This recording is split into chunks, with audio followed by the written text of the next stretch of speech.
the greatest player on planet Earth and taking on the best team in the NHL. That's what the Edmonton Oilers got on hand tonight as they get set for life without Connor McDavid, hosting the NHL's best Washington Capitals down at Rogers Place this evening. Hello, what up? And welcome to Pre-Gaming with Bordzy, brought to you by Sherwood Ford, the Giant for a reason. Pre-Gaming is also a presentation of Bet365. Download the app today and use the promo code NATION because whatever the moment, it's never ordinary at Bet365. This chat has been so unhinged lately, and it's starting off the new week exactly how we ended last week. But Bob Stauffer, he's got the first comment. He says, I've stayed up for 4 days to do this. When the leader is out, we rise to the occasion. Let's go, boys. Austin's in. Let's fire up the band, Bordzy. Time to rise and shine. ON. Cup, yeah. Let's go, Oilers. Yeah. From Dylan. Southpaw with a little cup, yeah. Tuning into game and pre and post game from work. We love you and we appreciate you. Way to keep that working and keep also the rest of it where it gets unhinged. Slurmsy, what's going on in your life lately? Because I believe you were the one on Saturday that said you did other things that were not fantastic fighting Amish. This is kind of an ode to ONE. We're edging into pre-gaming. Tend to say edging a ton. And then Davin, big game for Skinner tonight. Stuart Skinner might even beat Jeffrey Scotty Skinner this night, we hope. Tonight, I'm joined by the man, the myth, the legend, Zach Laing. Feels like, let's clap it up. Let's clap it up in the room. Let's clap it up in the room. A little energy in here. It feels like a minute since we've done a show together, but probably hasn't actually been. I just missed you. How we doing, Zach? I'm doing good. I just demolished a donair before I came on air, so I'm kind of like making sure I don't have any like donair sauce. I took off the white sweater beforehand too, which is really a veteran move, right? You know, when you're eating a donair, you tend to kind of spill a little bit, and this one that I got was particularly greasy. So that was the greasiest donair I've ever seen. I know, it was ridiculous. Wasn't the greatest, but you know what? That's okay. Fuck it, we ball. Fuck it, we ball, baby. That's our motto all week without Connor McDavid, okay? Also, we'll have our statement a little bit later on in the show. Ridiculous. But, Zach, before we start and we talk about the NHL, we also have producer Pat behind the scenes tonight. Pat, say hello. Hello. There he is. And we've got intern Peyton, who is making his first in-studio hangout with us. He's kind of you're on the short end of the stick. It's one intern gets one gets the other. Peyton's been doing all the ones we've been doing from home, so he hasn't been able to hang out with the boys in studio, so I'm excited for that. But before we talk hockey, Zachary, you and I both had some big football news go down in the last 24 to 48 hours. We'll start with you. Chicago Bears get Ben Johnson. How do we feel about the move? And try to explain to me why the Chicago Bears won't be a total joke next season. You've got 60 seconds. Okay, well, I need more than 60 seconds, so I'm going to have to try and be quickly. I really like this move for the Chicago Bears. Ben Johnson was the top coach available on the market, and I'm really happy about this. I mean, it's hard not to be. The Chicago Bears are notoriously a franchise who does not do things like this. They do not go out and take these big swings to improve their organization. You saw, I showed you that clip today of Ben Johnson in Hallis Hall today. Fired up. He was fired up. And I think it speaks volumes to him wanting to be in Chicago. I think it was very clear that Chicago wanted him. He wanted Chicago. Just a great match, I think, here. I'm really excited to see what happens. I hate to say it, but I do think it's really going to work out. Caleb Williams too good. Ben Johnson too good. But you know what else is going to work out? Josh McDaniels back with the New England Patriots for the third time in his career. The multiple Super Bowl winning offensive coordinator who we won't discuss his head coaching record or career in any other team because they all come crawling back to New England. Matt Patricia, you're up next. I'll take Bill O'Brien. I'll take them all back. But people, the days of New England Patriots being bad at football are short-lived. It's 2 years. We will be back in no time. But I know we're here to talk hockey. We're just too big of football guys, and I've been too jacked up getting that Josh McDaniels news today. Throw some likes in the chat if you support your boy Bordzy. You don't have to support the Patriots, but you've got to support me. And we can talk hockey now. The big news, obviously, going into this one is the Edmonton Oilers statement on the Connor McDavid suspension. Hit it for me here, Pat, and we will take a look. I don't even know what really the point of this entire thing was, but they released a statement that says the Oilers organization is disappointed and we share in our fans' frustration. That's us over the 3-game suspension of our captain, Connor McDavid. We support him through this process, and the organization and our fans look forward to having him back in the lineup versus Seattle next week. That's a whole lot of nothing in that statement right there. That doesn't say we're, what's the word, appealing the suspension or anything like that. Nope. Connor's going to take it, his 3-game suspy from the NHL. And we have talked about it a lot at this point, but we got to do it one more time, and then we can officially turn the page, close the door on that, and really step into the next 3 games of the Edmonton Oilers. But I'm very curious what everyone in this chat and what everyone in this room thinks about the length of the suspension Connor McDavid got and Tyler Myers. 3 games apiece for both of them, both for cross-checking a player in the head. I do feel that they were a little different circumstances, one with Connor, and I'm not justifying anything. Connor Garland, holding him down, roughing going on, whatever. You don't get the call, whatever. You are not allowed to two-hand cross-check anyone in the head at any point, regardless of what they do to you. That is a suspendable offense. But I do think it was a little bit more justified than Tyler Myers and Evan Bouchard calmly skating up to him, arms down by his sides, takes his mouth guard out of his mouth a second before he delivers a shot right to the chops. If you're coming in to fight, I think you would probably keep your mouth guard in at that point. So I thought Myers was way more unwarranted, way more undeserving to do that to Evan Bouchard, but they both end up getting a 3-game suspension. Chicklets had a great clip today of Biz going off saying, this is why the NHL doesn't grow the game and can't be successful. You had a goddamn alley-oop to suspend them each for 1 game, and then Thursday night have them both return. You're not even a hockey fan. You're probably going to watch that game on Thursday night to see what happens out there. And yes, okay, we know they're each getting 3 games. So I guess my first question to you, Zach, thoughts on 3 games for Connor? Do you think it was deserved? I think for sure we agree. Suspendable offense, 1 to 2 games for sure. I was never really even considered it being a 3-game suspension. Zach, are your thoughts on 3 for Connor? I think it's probably a game too long, to be totally honest. I think there's 1. I think a 2-game suspension is fine, right?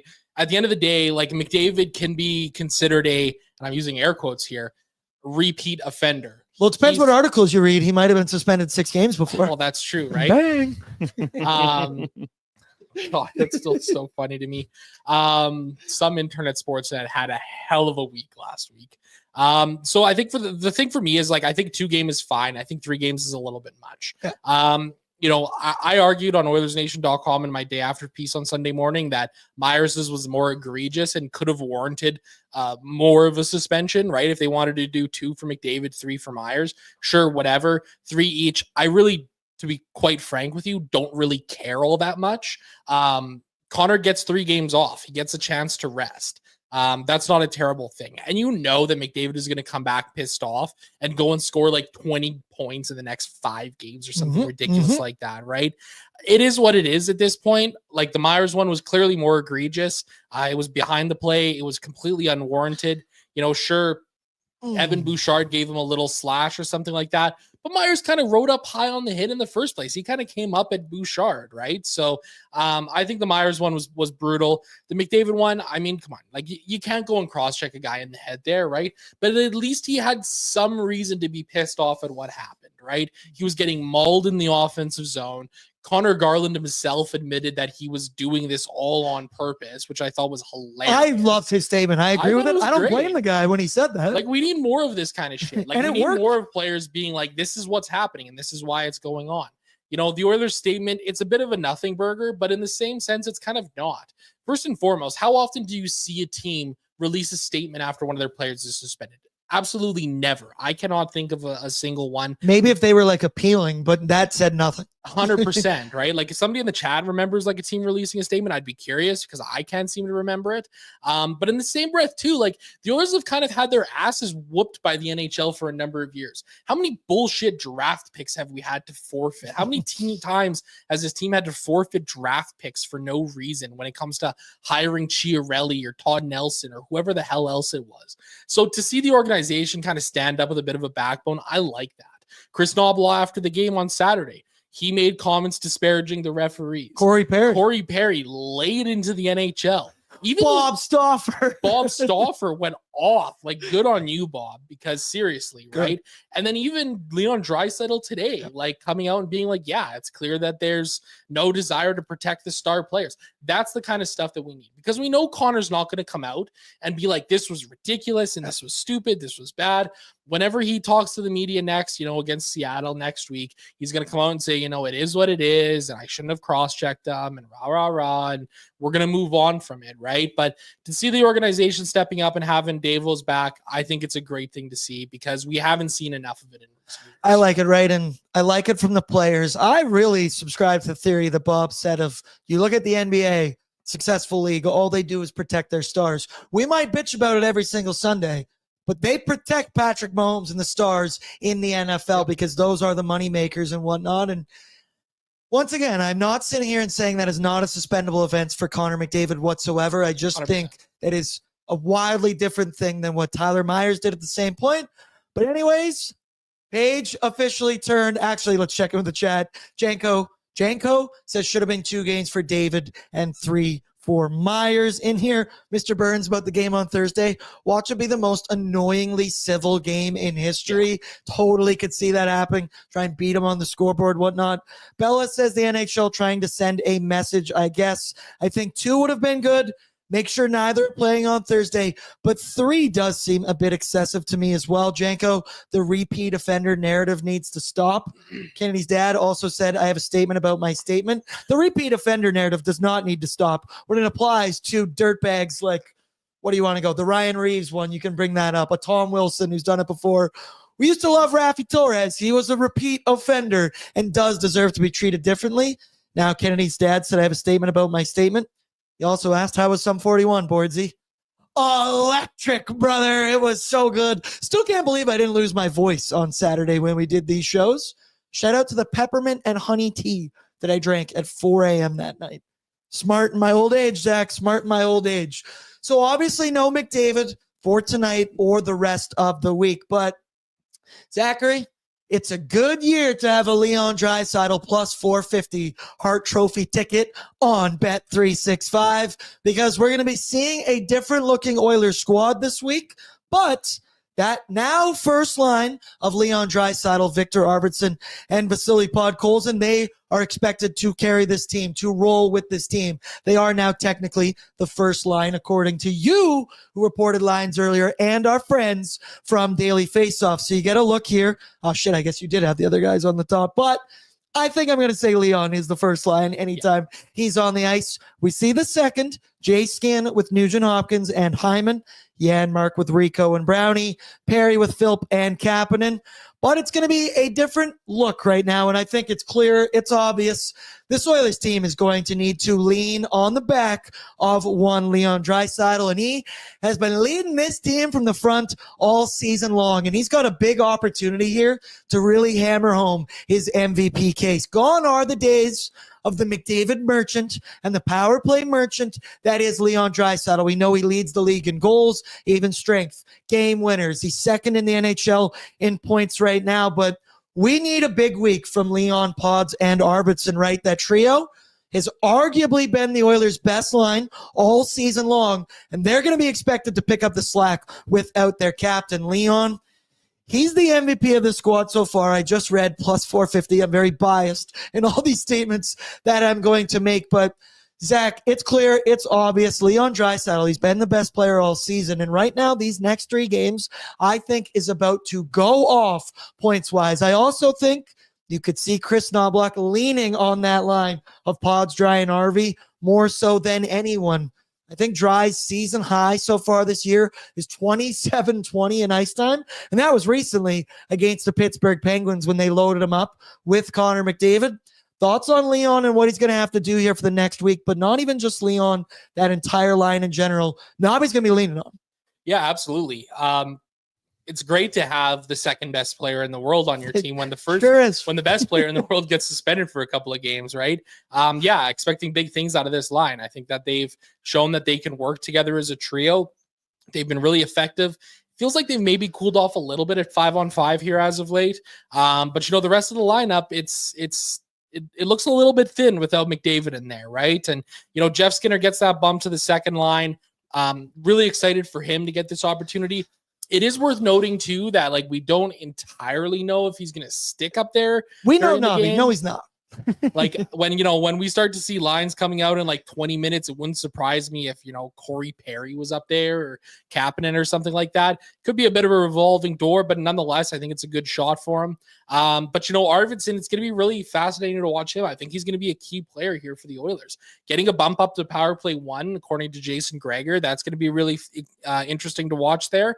I'm excited to see what they're able to do. And I think above all else, this team is probably a little bit pissed off right now. Mm-hmm. And I kind of feel bad for the Washington Capitals, Buffalo Sabres, and Vancouver Canucks, who the Oilers play in the next couple of nights here, because it wouldn't surprise me to see the Oilers kind of go off here in these next couple of games. I think they are going to be highly, highly motivated. And right, we mentioned Arvidsson, we mentioned Jeff Skinner. These guys brought in over the summer to provide some top 6 scoring punch, while both of them are getting the opportunity for a full week here to try and get something done and really carry this team. We've talked about it a lot all year. The depth that the Edmonton Oilers have, the fact Jeff Skinner has side out games in the press box, Kasperi Kapanen, press box, Corey Perry, press box. Well, right now we get to show why this depth is so good in the way we say it is. Also, Peyton's in the chat from 5 feet away, and he says, Jan Mark hat trick tonight.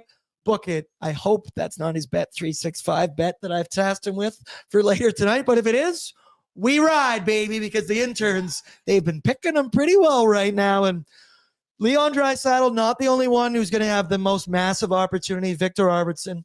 It's Jeff Skinner, dude, right now. That's right. Jeff Skinner. We do expect to at least start the game, get some shifts in the top 6 with Ryan Nugent-Hopkins and Zachary Martin-Hyman. Now, let me preface it again. The depth chart might say that. We know what Chris Knobloch does. It could be 5 minutes in and he changes everything up. I also, when you said we've seen that second line of Dry, Pods, and RV slow down a little bit 5v5 lately, could also argue it's because Dry's been playing with McDavid and Hyman so much, so they are getting less ice time out there. But it's always been in Nobby We Trust. And expect to see a couple names take some shifts with Nuge and Zach Hyman, right? I could see Janmark getting some of that shot. Could see Corey Perry. Could see Kasperi Kapanen. Maybe even Connor Brown. But Nobby did have a quote today, and this is from him. It's an opportunity for everybody. Jeff definitely will get some opportunities to play more minutes than he has and move up in the lineup a little bit, but we're going to need everyone stepping up a little bit more. Just with the absence of Connor, obviously, that's a huge void, but we're going to have to do it by community. I like that from Nobby there, and I think everybody on this team knows that's that depth part that I mentioned. But Skinner is expected to get the first crack at this shot, and it's going to be a big one. Here you see his season so far, 41 games, 7 goals, 8 assists. Those are not the numbers that we had hoped for when we signed him to his $3 million deal this past summer, but we've been asking for this opportunity all season long. I'm in this chat every single night. We've been begging, and here it is. Skinner brought in to play with top 6 talent, but he's yet to be given a real consistent shot at it. And this tonight might not even be with Leon. It might not even be with Connor, but beggars cannot be choosers if you are in Jeff Skinner's spot. He's been a 4th liner, been a 3rd liner, been in the press box. His name has been featured in trade talks now for what feels like a couple weeks, but with his no movement, with his never played in the playoffs thing going on before, it's been a very ugly and weird situation. Just makes me feel dirty and uncomfortable whenever I think about it. Nobby's asked him, right, to see more defensively conscious effort, be more smart in your own end.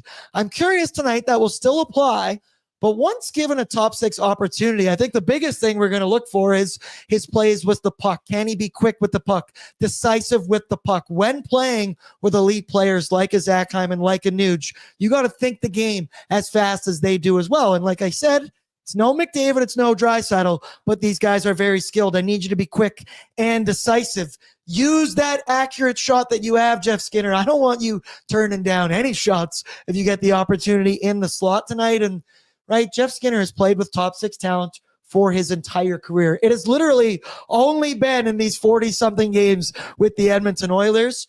Also, earlier this year, he did have a beauty goal on a line when he played with, I believe it was Hyman and Ryan Nugent-Hopkins. Totally forgot to bring this in, Pat, so I'll just do it right here. Shout out to the line. This is them with Jeff Skinner's beautiful, beautiful goal. But expectations for Jay Skin, what are you looking for in the top 6, and is he going to stick?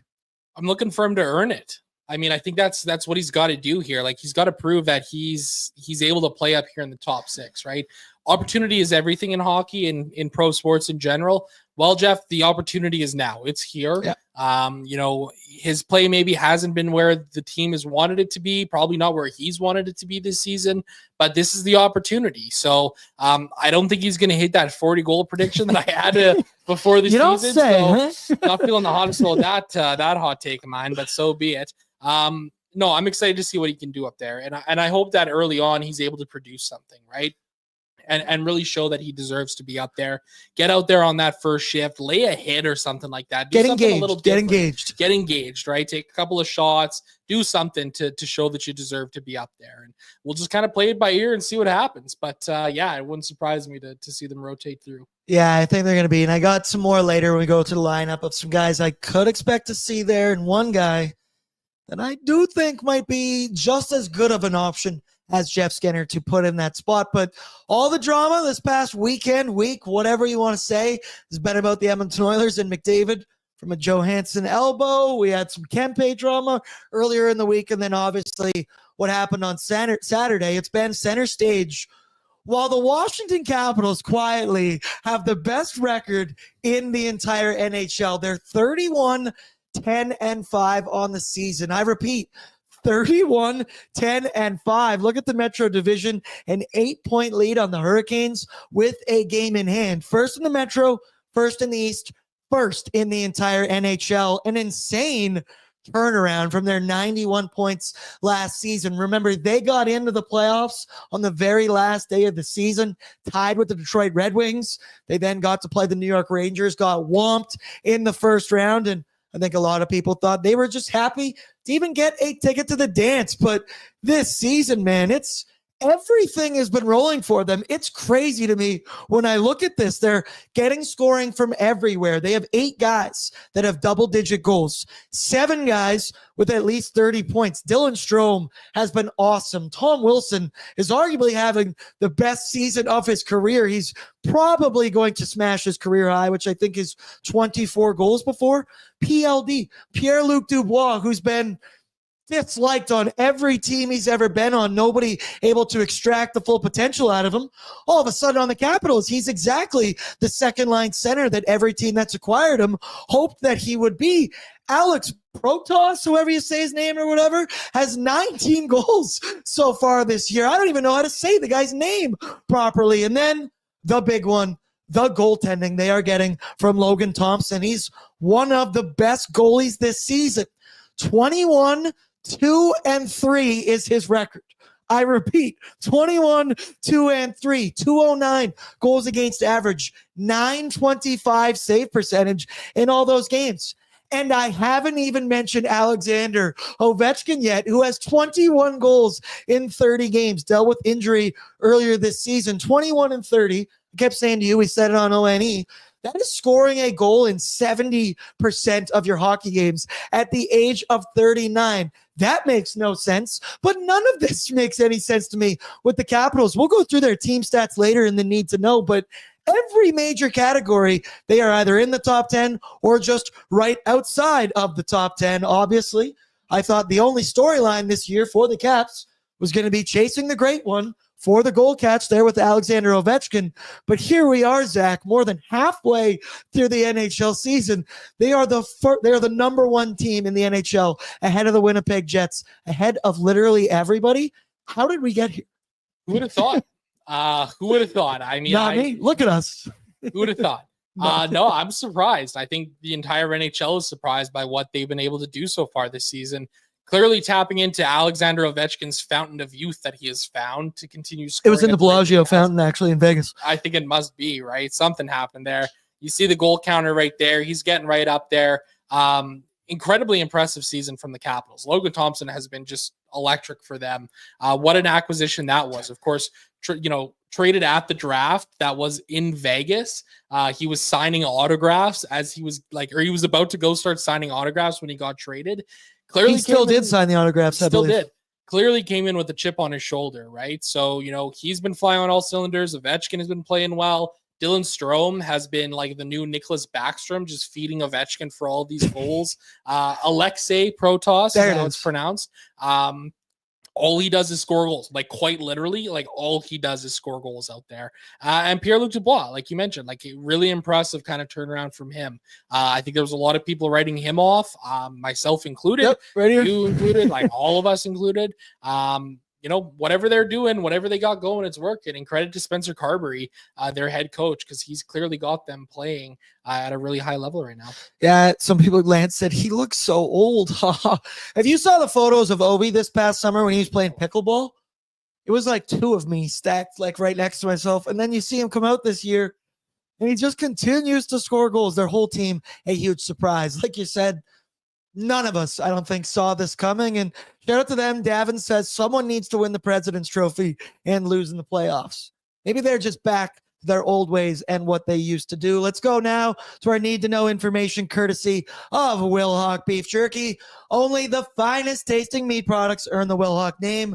Made from a 100% pure Alberta beef, their jerky is aged, seasoned, smoked, and marinated to savory perfection. They gladly fill orders of any size, and you can find their jerky, sausage, and other products exclusively out of their Leduc location. For more information, head over to WilhaukBeefJerky.com. So for the Edmonton Oilers, let's go to the standings. Watch, Patrick. Let's pull up the Western Conference first. Da-na-na, da-na-na. This is the sound I do every time before. I should probably just get that sound. Maybe copyright, whatever. So we look here, the Edmonton Oilers, down there in the Pacific Division, entered tonight 1 point back of the Vegas Golden Knights for first place in the Pacific Division.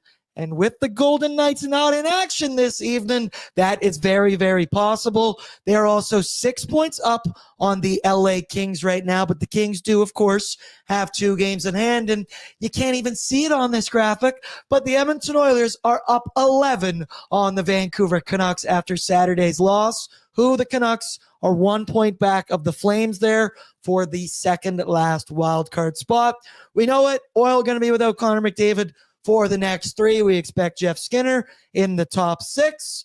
Dry expected with that line to play a ton with Pods and Arvidsson. And then, of course, pour one out for the boy. Derek Ryan was sent down to Bakersfield. RIP. I think that might be the end of it here. We didn't even bring it up yesterday on ONE. There was a lot to unpack, but obviously a move I think everybody could have saw coming, as well with Josh Brown there. I'll just open this up to everybody. Did anybody else get the Snapchat from Waz on Sunday coming out of the shower? Absolutely disheveled, crying. Now, like fake crying, but still crying. It was like a 30-second video.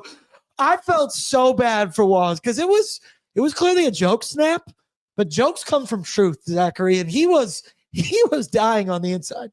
Yeah, poor went out for Waz. His wife, Derek Ryan, has left him. Unfortunate news for Waz. But you know what? I think everybody could kind of see it coming. Yeah. Daniel Nugent Bowman from The Athletic reported that when Ryan signed his most recent contract, 2-year extension, year 2, they kind of told him that year 2, like, you know, this is what might happen. And here we are, right? So it's kind of tough to see because he's been a great guy for the Oilers. I mean, for how long did the Oilers struggle to fill that fourth line center spot with a right shot guy who was a great player? Like they went through so many guys over the years, and Derek Ryan was the exact kind of guy that the Oilers needed. And he's been a great soldier for the team for the last number of years here. So tough to see kind of to a certain extent, but it's the right move. You know, in hindsight, maybe he should have just hung him up at the end of last season. I think the writing was kind of on the wall. Made a couple extra dollars this year. You know, made a couple extra bucks, right? He got game 600, which that was all was waiting for, was game 600. That is true. So, you know, got to 600, and now he can sail off into the sunset in sunny Southern California. Yeah, enjoy that, dude. Enjoy that. Southpaw, let's get that Sarah McLachlan tribute video for Derek Ryan queued up. I always keep that thing on me, people.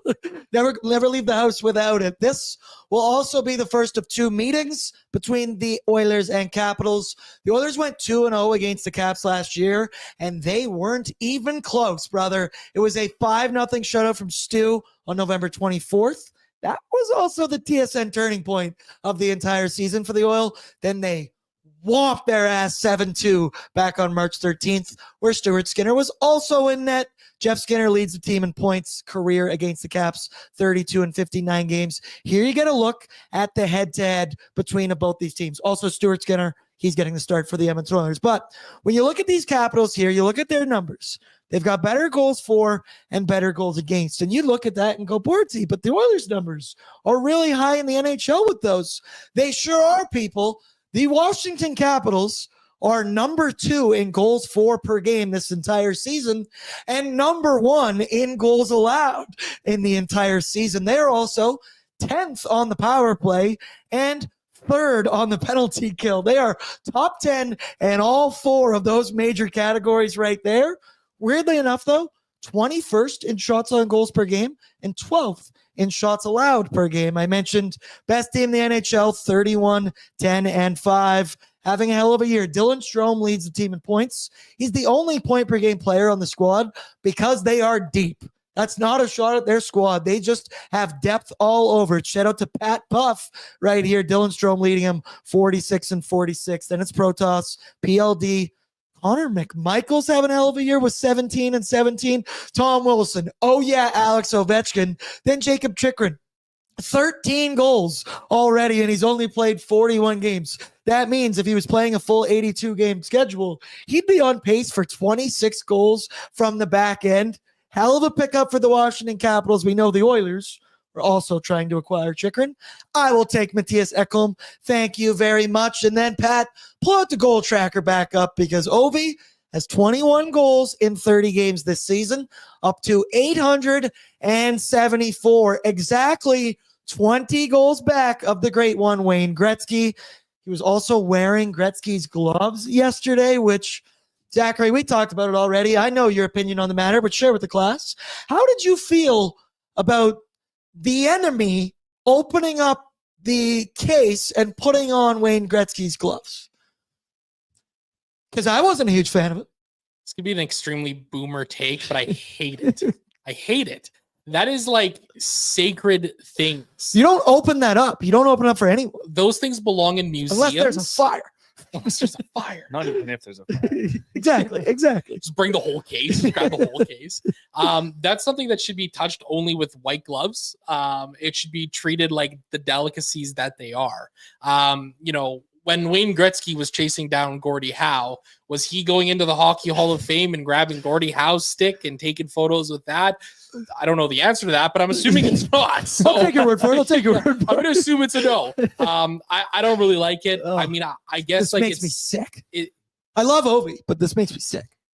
I guess it's like, I guess you could say it's kind of cool to see him put on the gloves and the stick, but the jersey one, I mean, that's from his rookie season. Like that's an absolute relic there. So I don't know, man. I think it's kind of weird, to be totally honest with you. I'm not a fan of it whatsoever.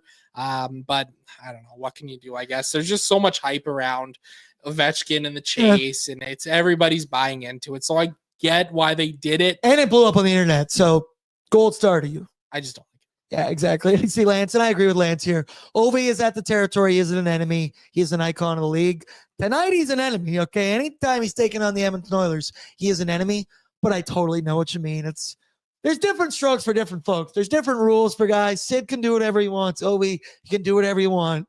But I agree with Boomer take as well. I was not a huge fan of it. Get off my And lawn. then finally, Logan Thompson, he's going to get the start. 21, 2 and 3, 209 goals against, 925 save percentage. Let's go now to my Sherwood Ford Giants storyline, brought to you by Sherwood Ford, the Giants. I am happy to report my vehicle is up and running. Shout out to the fine folks of Sherwood Ford for doing that and helping me out. Because if you're tired of dealership hassles, Sherwood Ford and Sherwood Park is all about convenience and upfront pricing with their Giant Deal program. Get clear, no-nonsense pricing on new and used Fords online with all incentives included. Plus, enjoy the ease of mobile service, free pickup and delivery, and same-day or next-day service appointments. Sherwood Ford, the Giant. Whoa. The Giant for a reason. They delivered my vehicle to me. Yes, Zach? We got news? The Oilers lines are lines. What the fuck is that? So Tony Brar just tweeted out the Oilers lines. The Draisaitl line is intact. The second line is Ryan Nugent-Hopkins centering Matthias Janmark and Connor Brown. The third line is Adam Henrique with Zach Hyman and Jeff Skinner. I don't hate that. They were okay together when they played. Don't mind that whatsoever. And the fourth line is Corey Perry, Philp, and Kapanen. Oh, okay. There's some to unpack. Pods, Dry, Harvey, Janmark, Nuge, and Connor Brown. Then Skinner, Rico, and Zachary Martin Hyman. All right.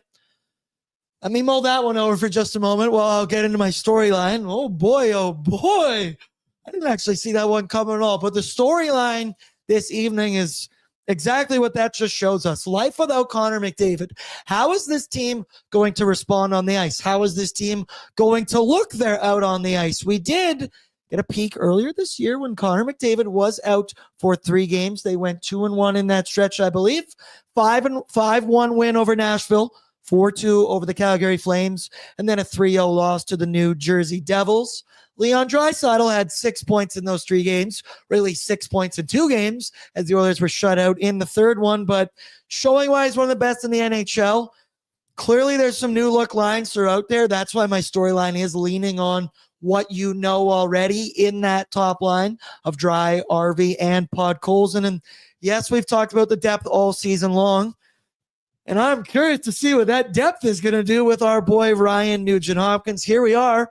Guys are getting their shot. Maybe those minutes will be spread out more between lines 2 and 3, I would assume. Line 1 just going to be out there every second, every third shift probably. But everybody's got to be picking up the slack from the captain. And then if I had a key to victory to this game, I looked through everything and I went, I don't know if I have one, because the Capitals are good at everything so far this year. There isn't really an area that you can exploit. I mentioned they're good at scoring, good at preventing goals, good with the man advantage, good while on the penalty kill. The only thing I could ever say, and I say it all the time, if you have a hot goaltender, especially coming into your building, goalies are tough. You don't know how to beat them sometimes. When they're hot, and they're in the zone. The only way I know to get a goalie off his game, hack the bone. Shout out Lisa Simpson. That's a great line from the Simpsons hockey episode. Hack the bone. You get it. Yeah, he knows. Get him off his game. Take a shot at him. Get in his crease. Corey Perry, do some greasy, grubby shit in that blue paint and try and get him off, because, as I said, I don't see many low spots, any easy areas for the Oilers to take advantage of with this Capitals team. What is your storyline or a key to victory heading into tonight? I can't even see what these lines can do. Kind of interesting to see the mix up here. Like, I don't hate this third line of Skinner, Henrique, and Hyman. We've seen them kind of play a little bit together so far. They had some success earlier. You know, it feels to me like the Henrique line is going to be the second line and the Nuge line is kind of going to be the third line. I would think so, right? Like that might be the line that you match up against, like the Ovechkin line here tonight. Shout out, Pat. I could see them doing that. I don't know. I don't entirely hate it. Not entirely what I was expecting. I thought they were going to keep Nuge and Hyman together, but you know, the spread it out idea, like, I don't hate that at all. The more that I kind of sit with it, right? I mean, you're going to have to attack in waves. And I think that this is a line that, you know, you might be able to do so a little bit more. The thing is, I just don't really see that Nuge line generating a lot of offense or a lot of real high quality looks. That's a third line checking line to me. It's a third line checking line for sure. Yeah. And that Henrique line is what I would call the new Edmonton 2. And nice shout out. You guys should all be tuning into the DFS report every day, daily face off. Don't know what time it'll be on, but it'll be on at some time. Around 2:30 Mountain Standard Time, give or take. And it's fantastic. Zach and Brock have been making me money. You guys make me feel smart. And the charts also, reading charts, you just feel smarter. But looking at this, right, when I initially thought that Jeff Skinner was going to get, the initial shot with Ryan Nugent-Hopkins and Zach Hyman, but he did mention it would be a shot for everybody. And we know how Nobby rolls, right? He loves putting out Matthias Janmark with skilled guys. I thought Kasperi Kapanen might even get that shot because he's a guy who played spurts this year with the second line with Leon Draisaitl, produced, played with the first line in McDavid, and produced. There's a number of guys here, but we know he's not as committal to his wingers than he is the centers. He was very clearly going to do Dry, Nuge, Rico, and Philp from day one, the moment that McDavid was suspended. I am a little curious.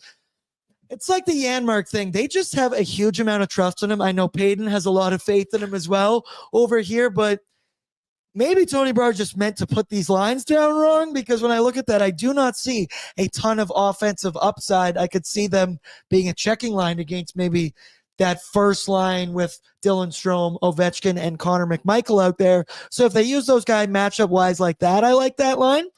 But that third one, brother, and I mean this, remember Jeff Skinner when he was getting into his starting to feel good again? He was on the fourth line, was upgraded to the third line. Yes, you got something?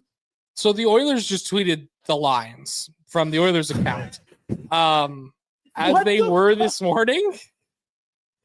So I don't know who to entirely believe here. On their Play Alberta lines of the game graphic, January 21 versus Washington.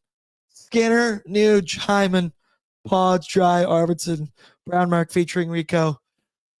All right, so we don't know what's going to happen, but you will find out the moment you tune into the hockey game. I was more looking for this one because I wanted Jeff Skinner to get his opportunity. But the point I was about to make as well is when Nobby upgraded Skinner he was press boxing, fourth line, and he went to the third line. He played with Hyman and Rico, and he had a 3-game point streak. He was starting to look good. Nobby in his interviews was saying that Jeff Skinner's playing with confidence right now, and I like to see that.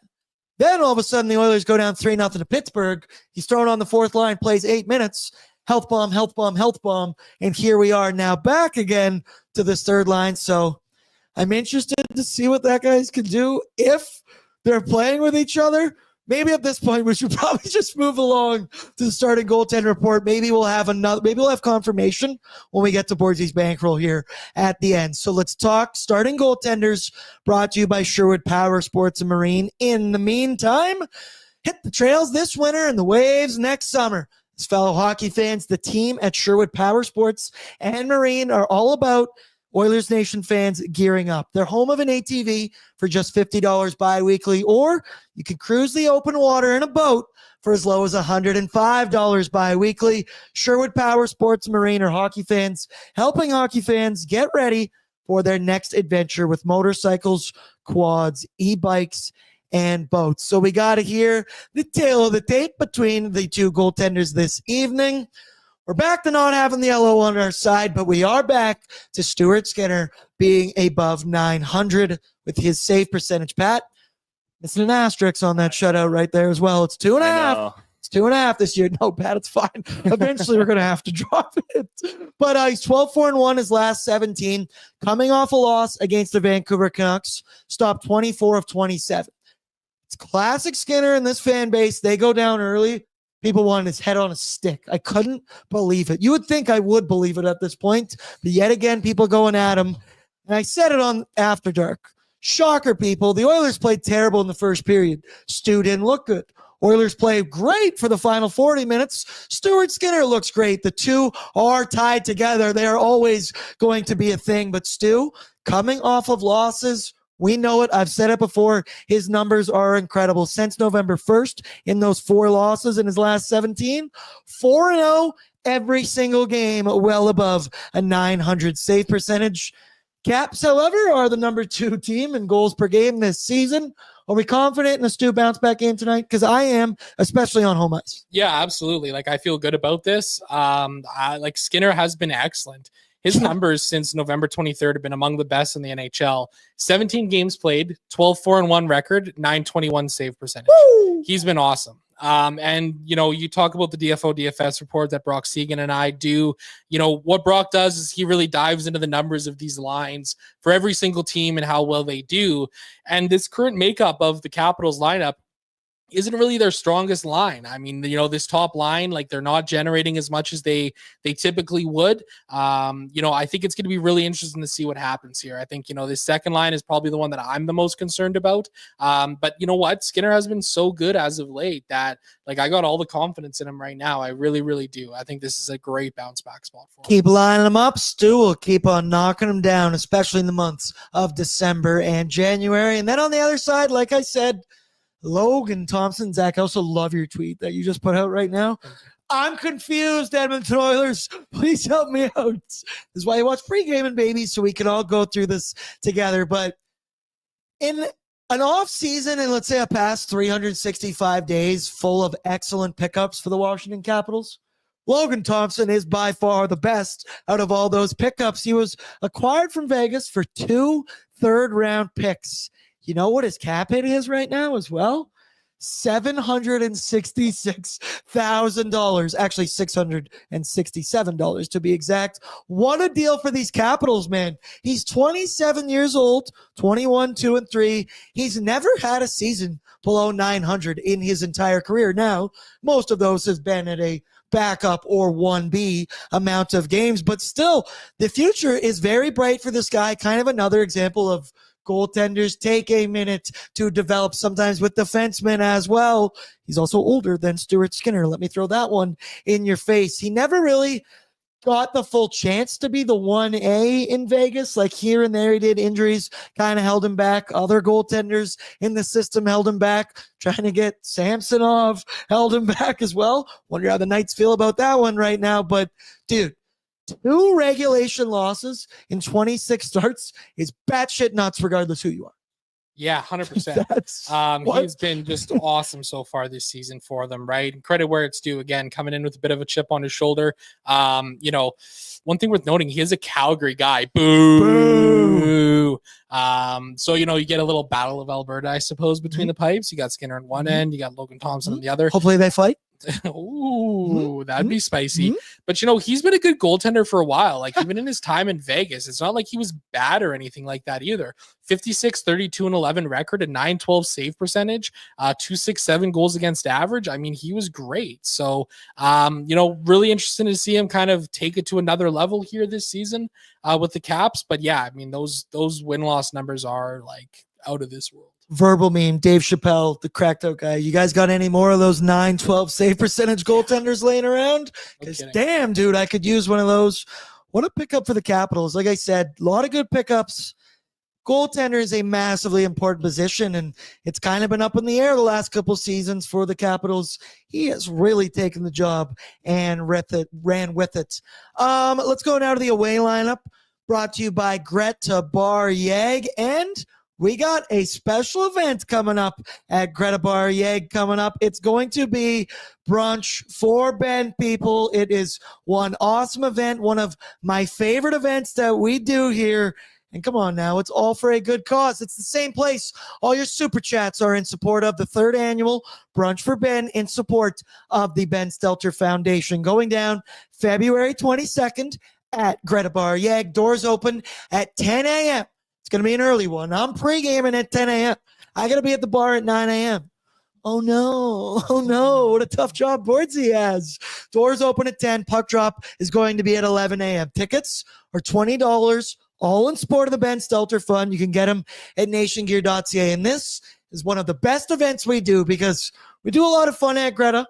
A lot of fun at Greta gets out of hand late at night. This is a great family-oriented.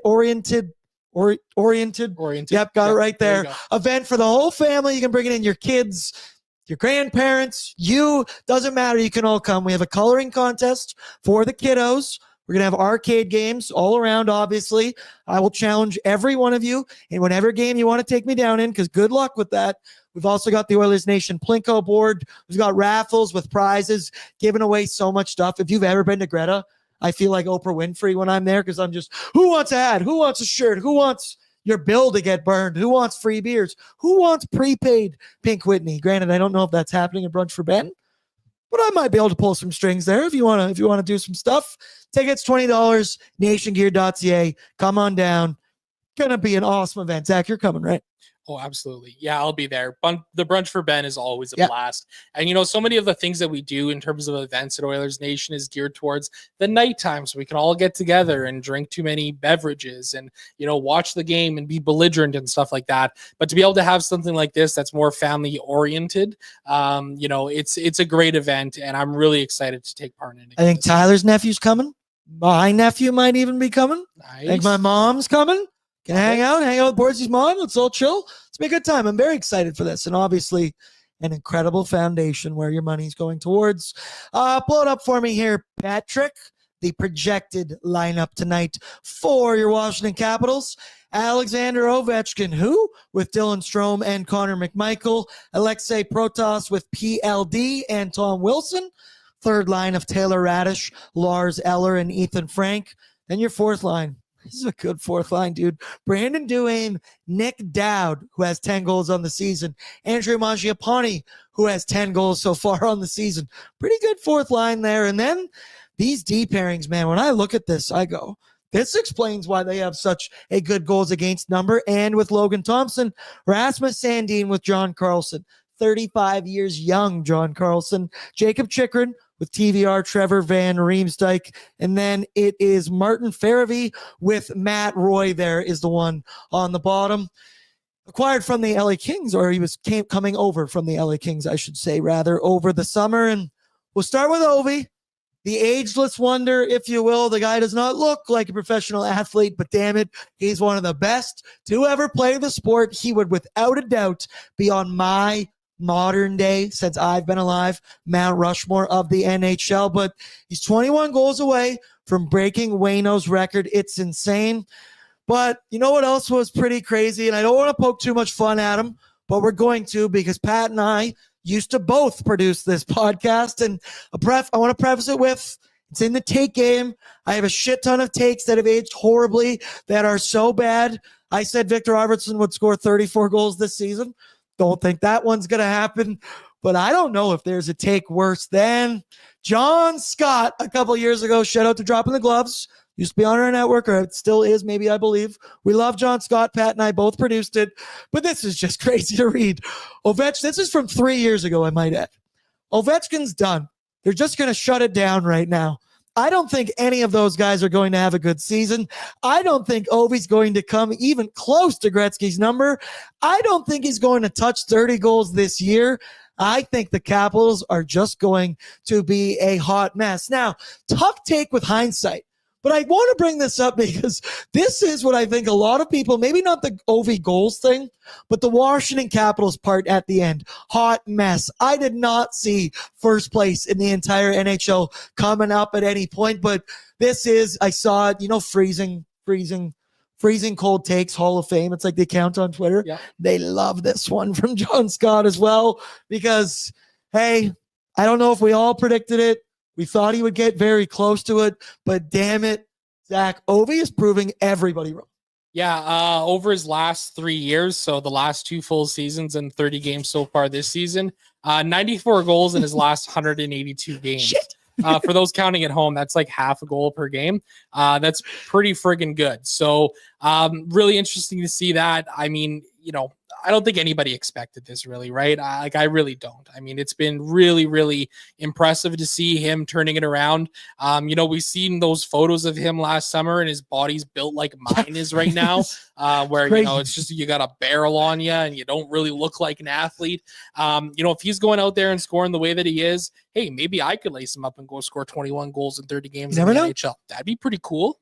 Dude, I could set you up like that. No, I'm no Dylan Strome. Hey, you have at the ODR, right? Actually, we have. All right. Bordzy and Not Laing. so tough now, Ovi. The other part, when I look at the squad, I mentioned their decor. Sneaky good, dude. Carlson, Sandin, Chikrin, TVR, Farabee with Matt Roy. They're all big. They're all strong. I get Carlson's 35. He's still damn good in the league. He's got 28 points right now. Chickern, I mentioned, 13 goals already this season. And the Rasmus Sandin trade last year, I remember going, that's a weird one for this Capitals team to make for what they gave up and where they were positioned to be. Maybe just miss the playoffs, maybe just make it. Well, a year later, and I look at it and I go, damn, you got a top pairing defenseman right there. And it's worked out pretty well. Final one, Pat, pull up the forward group. We got to go quick as well. I got bankroll. Who's your player to watch tonight if you had to pick anybody? Because there's a lot of names. There's a lot of depth, especially in that top six. All those dudes can score goals. Yeah, absolutely. For me, it's Tom Wilson. This is a guy who's been a thorn in the side of a lot of teams over the years, not necessarily the Edmonton Oilers, mind you, but over his last 20 games, he's been generating a ton of chances, scoring a lot of goals, looking really, really rejuvenated.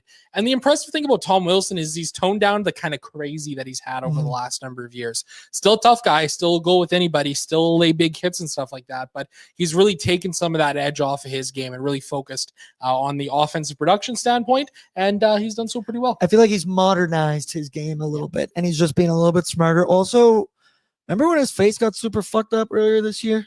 Oh, yeah. That was insane. I forget how that happened, but that was hard to look at. Tom Wilson, you are a warrior. Before we get into Bet365 Bankroll, I was about to say, Bordzy's Bankroll brought to you by Bet365. I do want to give a quick plug for Odd Company Nation Beer, everyday lager, perfect for game day, perfect for every day. You can pick them up 2 locations in the Edmonton area, or, of course, go check liquorconnect.com and find out which of your local liquor stores are carrying this bad boy. But now it's what we're here for. It's talking bets. Bordzy's Bankroll brought to you by Bet365.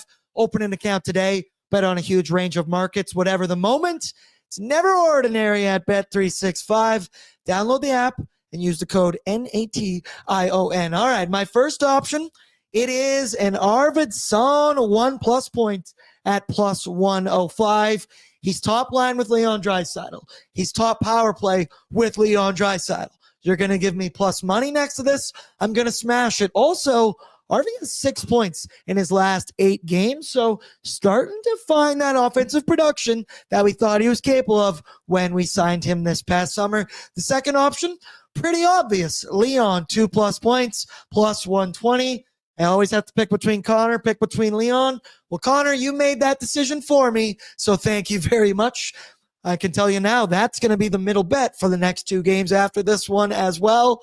Then finally, you got to do it when he's coming to Edmonton. Waz bought tickets right next to Ovi's office, double attack, solely so he could get a look at an Ovi snipe this evening. I never want to cheer for the opposite team.